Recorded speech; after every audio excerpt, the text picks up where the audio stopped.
अक्सर लोग मुझसे ये सवाल करते हैं कि आप हर वक्त मुस्कुराते क्यों हैं?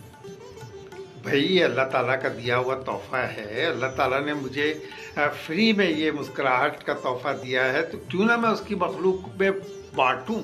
इससे मेरा क्या नुकसान होता है? बल्कि लोगों के दिलों में मेरे लिए जगह बन जाती है। अपनी ज़िंदगी में मुस्कुराहट को जो है ना, अहमियत रखें उसकी अपनी ज़िंदगी में।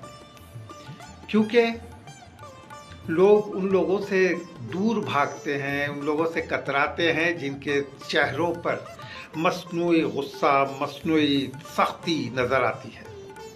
वो ये समझते हैं कि इस तरह हम अपना रौब कायम कर सकेंगे, लेकिन दिल में जगह बनाने के लिए रौब, ना पैसा, ना दौलत, कुछ भी काम नहीं आता।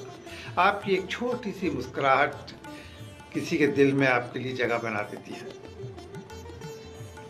इस दुनिया में ऐसे भी लोग हैं जो बड़े से बड़ा हादसा भी हो जाए, बड़े से बड़ा दुख भी उठाते हैं, लेकिन वो अपने चेहरे से कभी भी ज़ाहिर नहीं होने देते कि उसके दिल में क्या बीत रही है। और ये सब दुख छुपाने का सबसे बेहतरीन तरीका मुस्कुराहट है।